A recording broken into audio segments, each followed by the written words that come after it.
Per qualche tempo la sua foto in uno striscione era stata appesa su uno dei balconi del municipio di San Stino di Livenza. Sotto l'immagine la scritta "Liberatelo". Ora quell'appello sembra essere stato spezzato dall'agghiacciante comunicato di queste ore.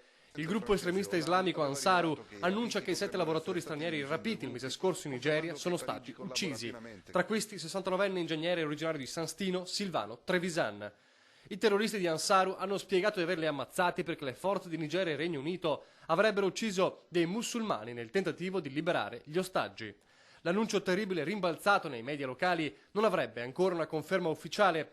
Il portavoce dell'esercito nigeriano, il colonnello Mohammed Yerima, ha detto infatti di non avere informazioni su nessuna operazione militare del genere.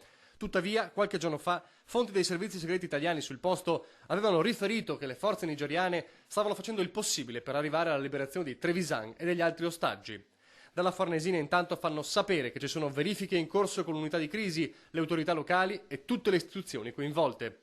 Non voglio crederci, commenta scosso il sindaco di San Stino di Livenza Luigino Moro. Spero che non sia vero e che la notizia non sia confermata. I 7 lavoratori, oltre a Trevisan, alcuni libanesi, britannici, greci e filippini, tutti dipendenti della impresa di costruzioni Setraco, erano stati rapiti da un gruppo di uomini armati nel nord della Nigeria. Un sequestro messo in atto, secondo i terroristi, a causa delle violazioni e atrocità perpetrate contro la religione di Allah dai paesi europei in molte nazioni.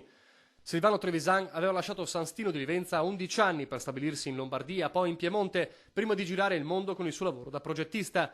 I suoi familiari sparsi in tutto il nord Italia restano con il telefono in mano, in attesa di notizie, così come il sindaco di San Stino di Livenza, con la speranza che l'annuncio non trovi conferma.